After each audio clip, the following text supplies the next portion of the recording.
After all, what defines a true hero? Is it the glory of victory or the weight of sacrifices? Maedhros' story is one of the most tragic and intense in Middle-earth, and if you think you've seen tormented characters before, get ready for something even deeper. As Fëanor's eldest son, he swore to recover the Silmarils, Tolkien's most coveted jewels, but what began as an honorable mission soon became a curse. That oath dragged him into a cycle of wars, betrayals, and extreme sacrifices, leading him to a fate few could bear. Imagine living your entire life chasing a goal only to realize in the end that it was never truly yours. How many people lose themselves in obsessive pursuits without noticing what they're sacrificing along the way? Maedhros went through it all: exile, torture, bloody battles, betrayals, and a moral burden that slowly destroyed him. His journey is one of the most complex in the Silmarillion and holds deep lessons about ambition, loyalty, and the price of the promises we make. But what really happened to Maedhros? How did one of the most respected warriors of the First Age fall from grace? And most importantly, what does his story teach us about choices, leadership, and redemption? If you've never delved deep into that part of Tolkien's mythology, brace yourself. Today, we're going to unravel every detail of Maedhros' rise and fall, the prince who dared to defy the gods and paid the highest price possible. There was an oath that could never be forgotten, a promise as burning as the very fire that consumed Fëanor's soul. Maedhros, the firstborn, sealed that vow alongside his brothers, committing himself to reclaim the Silmarils, the immortal jewels, forged by their father. But what seemed like an act of honor soon turned into an unbearable burden. Imagine being chained to a promise that leads you down dark paths, where every wrong choice adds more weight to your chains. Maedhros knew that a given word could not be broken without terrible consequences, and so the fate of Fëanor's sons was sealed. The obsession with the oath wasn't just a matter of pride, but of existence. The power of the Silmarils beckoned like an irresistible beacon, driving Maedhros and his brothers to defy even the Valar. And isn't that how life is? How many times does a dream, an ambition, turn into a prison? Many cling to goals without realizing the price they pay along the way. In Maedhros' case, the cost was measured in blood and suffering. The promise that was meant to elevate them ended up dragging them into the abyss. That oath led Fëanor's sons to countless wars and tragedies. They were forced to wield the sword against their own kin, sparking the first Kinslaying, the massacre. Among the elves, Maedhros watched as madness spread, yet he was bound to his own word. How many times has history shown us the price of a commitment taken too far? How many empires have crumbled because of leaders who couldn't step back? Maedhros' tragedy lay not only in his promise, but in his inability to escape it. Tolkien, in his masterful way, presents Maedhros as a character who challenges the very notion of destiny. And indeed, there is something profoundly human about this dilemma. We are no strangers to the weight of promises and the choices we make. Whether it's a contract signed without reflection or a decision made in the heat of the moment, there always comes a point when we realize we're on a one-way path. Maedhros understood this, albeit too late.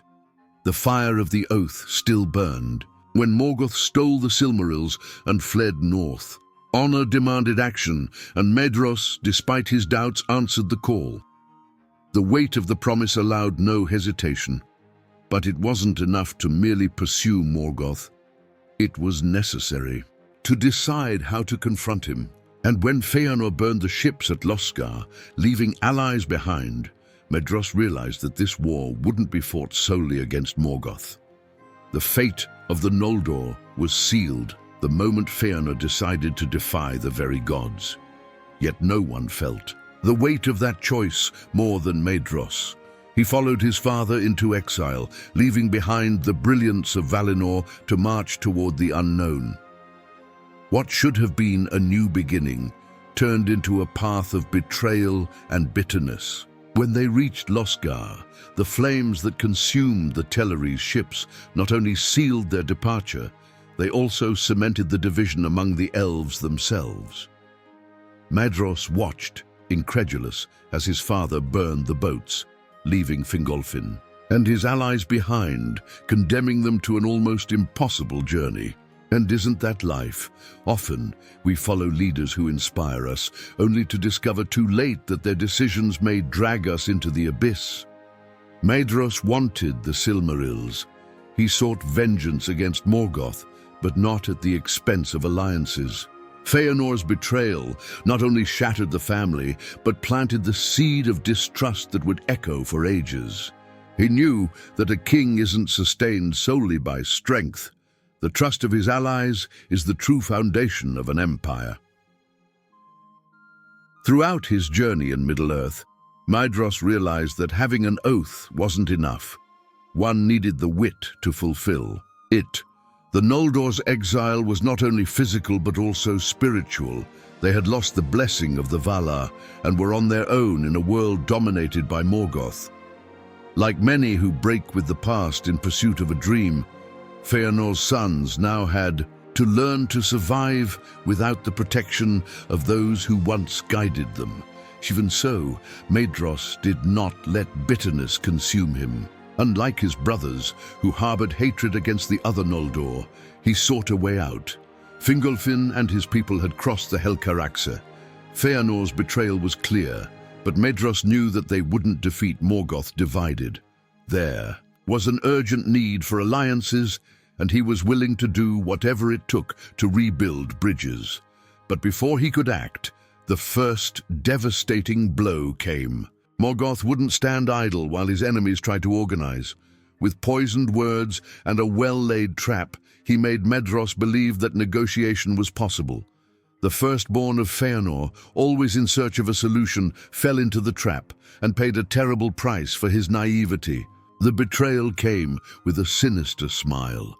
Morgoth, master of lies, toyed with Maedhros's hope by offering negotiations he never intended to honor, and so Fëanor's eldest son was captured, dragged into the depths of Angband, from which few emerged alive. But Morgoth didn't just want to kill him, he wanted to make an example of him. Thus, Maedhros was hung by his wrists on the cliffs of Thangorodrim, exposed to the biting wind and darkness.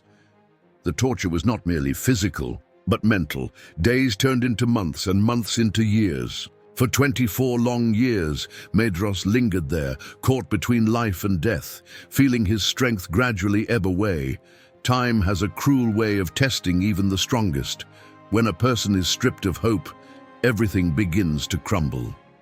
Maedhros felt the weight of the oath burning in his mind, a constant reminder that there was something worth fighting for. Yet the pain was relentless. His body became a prison, his mind a battlefield. How many do not face such trials? Failure, loss, isolation, the sensation of being alone against insurmountable forces. The difference between triumph and defeat lies in the capacity to resist, to prevent the pain from overwhelming the purpose. Maedhros's imprisonment was not solely physical. Morgoth wanted to break him, to force him to renounce his people, to bow down, but he refused. There he remained, feverish, consumed by his own body, and yet he did not yield. How many kings and leaders have fallen in the face of lesser trials? Human history is replete with examples of leaders who faced their own Thangorodrim, from medieval warriors imprisoned in dungeons to historical figures who survived exiles and torture without giving in. As Maedhros withered away, his brothers believed him lost. No word came from Angband, and Morgoth's shadow grew ever larger, yet fate had not finished its work with him. A childhood friend, a warrior with whom he had grown up, still believed he could be saved. Fingon, son of Fingolfin, refused to accept that Maedhros was dead. In a world rife with betrayal and vengeance, there was still room for loyalty, and it was that loyalty that turned the tide. When all seemed lost, when even hope appeared crushed, an echo of wings appeared on the horizon. And on that mountain of terror and despair, a bold plan began to take shape. Fingon refused to accept defeat. While many considered Maedhros lost, he would not accept that his friend was gone. With a courage rivaling that of Middle-earth's kings, he set off alone for Angband, determined to rescue Maedhros, even if it meant facing Morgoth head-on. But how does one infiltrate the world's most feared fortress unnoticed? Fingon scaled the slopes of Thangorodrim, guided only by faith, hoping for a sign, and the sign came, a distant, faint yet unmistakable cry. Maedhros was still alive. The reunion was bittersweet. Fëanor's eldest, once one of the proudest Noldorin princes, had been reduced to a shadow of himself. Yet he still breathed, and that was enough. Fingon attempted to free him, but Morgoth's chains were not easily broken. For hours he struggled, but nothing gave way. The only way out: a sacrifice. Maedhros knew he couldn't be saved whole, so he made the decision that would change his life forever. He asked Fingon to cut off his right hand, and with one precise stroke, the Prince of Gondolin freed his friend at the cost of a limb. Life always demands sacrifices. Sometimes to move forward, something must be left behind. How many face that choice? It might be leaving a soul-sapping job, cutting ties with those who only hold you back, or even giving up on a dream that no longer makes sense. Maedhros paid a physical price, but his true sacrifice was symbolic. He renounced his pride, his idea of invincibility, and accepted that he could not bear the oath's burden alone. And that is why he made his second revolutionary decision. Even though he was Fëanor's firstborn, the one who should have inherited the leadership of the exiled Noldor, Maedhros relinquished the title of king. He handed the crown over to Fingolfin, acknowledging that the Noldor needed unity, not further division. It was an unexpected, perhaps even powerful gesture.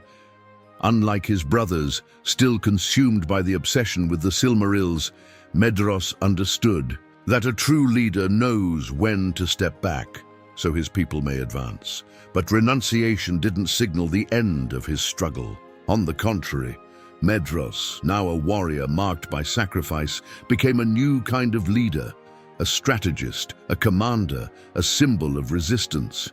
If he had once fought out of pride, now he fought for a greater purpose. And his first major move was already underway. A plan to challenge Morgoth and turn the tide in Middle-earth. Maedhros was no longer merely the heir to a dark oath. He had become a commander, forged by pain and experience. With a new vision of what truly mattered, he set out to the east of Beleriand, where he began to gather forces for a new confrontation with Morgoth. While his brothers remained consumed by the obsession with the Silmarils, Maedhros thought beyond. Revenge alone wasn't enough. Strategy was required. And so he started strengthening his hold in the eastern lands, forging alliances with the children of Eru, including the men who had arrived in Middle-earth. War isn't won by brute force alone, but by intelligence and planning. Maedhros understood this by learning from past mistakes. If the Noldor wanted a real chance to defeat Morgoth, they needed something more than courage. They needed unity. And that's exactly what he tried to create. Thus was born the Union of Maedhros, a military pact among elves, men, and dwarves, something unprecedented until then. In a world divided by distrust, Maedhros achieved the impossible. He convinced distinct peoples to fight under one banner. A leader's strength lies in his ability to inspire. Maedhros could have followed in his father's footsteps, leading with arrogance and impulsiveness, but he chose a different path, and here lies a great lesson. True leadership doesn't stem from imposition, but from the trust built through actions. He knew that to command armies, he needed to be more than a warrior. He had to be a strategist, a unifier. Many in Middle-earth had reasons to fear Morgoth, Yet few were willing to organize a large-scale resistance. Maedhros took on that responsibility. For years, the Union of Maedhros grew in strength and ambition.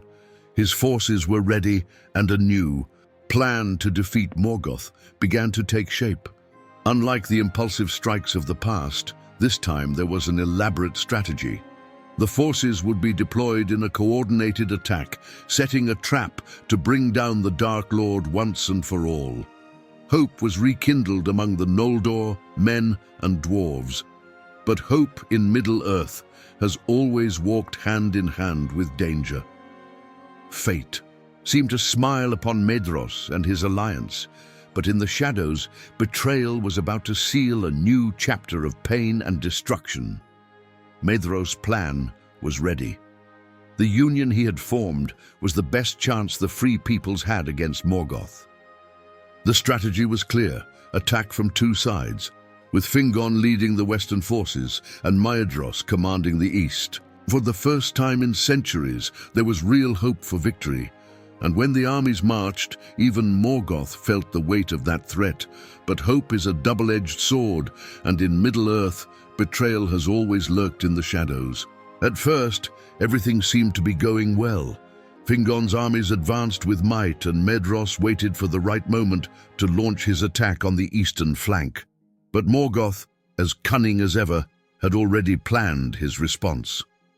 Not only had he infiltrated spies among Maedhros' allies, he had also poisoned the hearts of the eastern men, who had sworn loyalty to the Dark Lord. At the crucial moment, when the battle demanded unity, they turned on Maedhros, launching a surprise attack on their own army. Imagine spending years building something, only to see it crumble at the decisive moment. The shock was devastating. Betrayal turned the tide of battle in Morgoth's favor, transforming the battlefield into a massacre. What should have been the Noldor's greatest victory became one of their worst defeats. Fingon was surrounded and slain, his armies annihilated. The men loyal to Maedhros fell one by one, and Fëanor's own son saw his offensive collapse before his eyes. He tried to resist, attempted a counterattack, but it was too late. History is filled with leaders who, like Maedhros, trusted the wrong allies or underestimated their enemies' cunning. Napoleon placed too much faith in his Russian campaign. Julius Caesar ignored warnings of betrayal. Maedhros, brilliant as he was strategically, failed to foresee Morgoth's manipulative game. And when a leader falters on that level, the downfall isn't just his. It claims thousands of lives. At the end of the battle, all was lost. Maedhros managed to escape, but the cost was high. His grand plan, his hope of turning the war around, was crushed. Morgoth had not only triumphed, but humiliated the Noldor in a way they would never forget. The defeat left deep scars, and Maedhros knew that from then on, there was only one path left: the final quest for the Silmarils at any cost. The defeat at the Battle of Countless Tears changed everything. Maedhros, who once sought alliances and strategies to defeat Morgoth, now saw only one path to fulfill the oath at any cost. The loss of Fingon, the destruction of Maedhros' union, and the betrayal of allies corroded his hope. If before he had tried to lead wisely, now only obsession remained. He and his brothers turned their attention back to the Silmarils, the jewels they had sworn to recover. But for that, they would have to face not only Morgoth, but also those who held them. And so it was that the second Kinslaying occurred. Fëanor's sons, consumed by the oath, attacked Doriath, where one of the Silmarils was under the protection of King Thingol and later his heir, Dior. The massacre was brutal. Elves killing elves once again, a tragedy repeated. Maedhros, even, with the weight of his conscience, couldn't break free from the path laid out by his father's vow. The bloodshed in Doriath served as a cruel reminder that obsession can drive even the noblest to commit unforgivable acts. But the destruction didn't stop there. When they learned that another Silmaril was with Elwing in Sirion, Maedhros and his brothers launched yet another assault.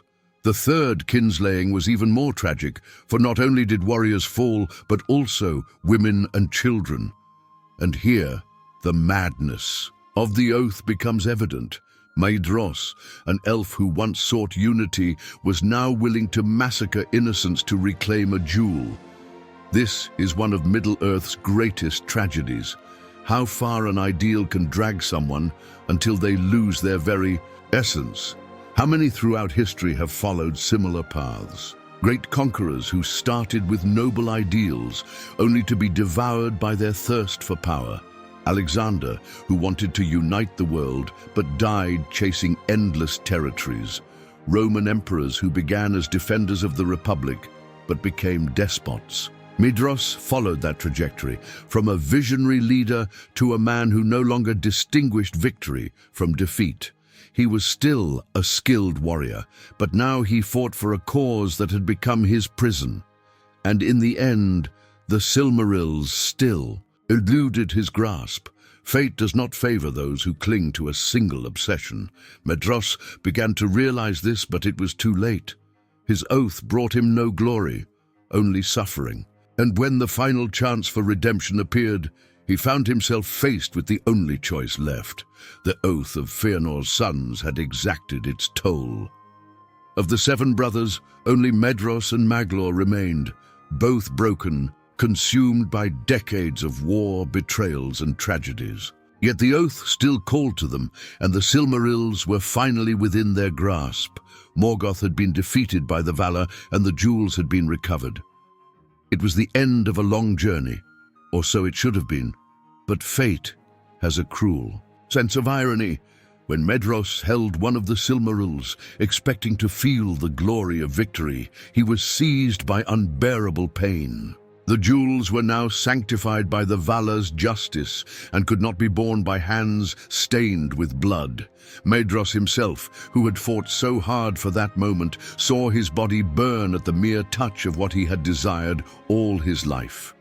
There is no greater punishment than achieving your goal, only to realize it was never truly yours. What do you do when everything you fought for turns into torment? How many, throughout history, have reached the top only to discover the price was far too high? Kings and generals who won battles but lost their humanity in the process. The weight of truth fell upon Maedhros like a mountain. He could no longer carry the burden of the oath. What was left? To live knowing he had failed, to carry the guilt of all the lost lives. There was no more war to fight, no vengeance to pursue. And so he made his final decision. With the Silmaril still burning in his hand, Maedhros walked to the edge of a blazing chasm and threw himself into it. The fire consumed him, taking with it the last fragment of the obsession of Fëanor's children. Maglor, who had also taken one of the jewels, witnessed his brother's fate and made his own choice. He did not take his own life, but cast his Silmaril into the sea and wandered the world, singing of the tragedies of the past. And so ended Fëanor's line, consumed by an oath that should never have been made.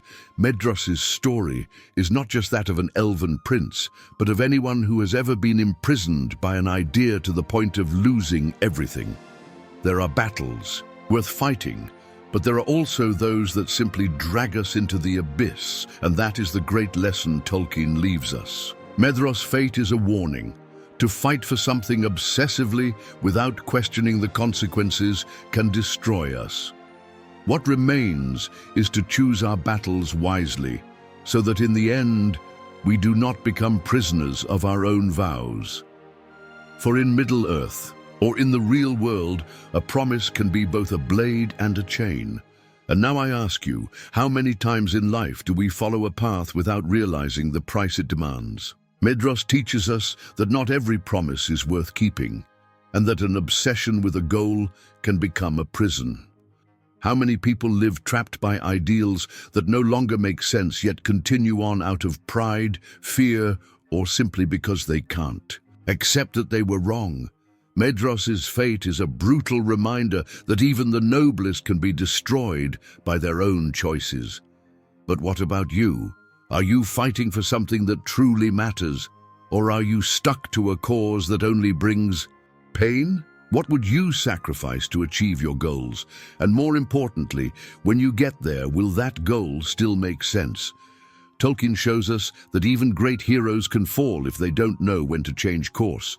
Do you know when it's time to push on and when it's time to let go?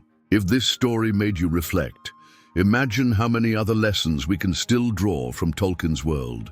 Middle-earth is filled with characters who teach us about courage, leadership, destiny, and sacrifice.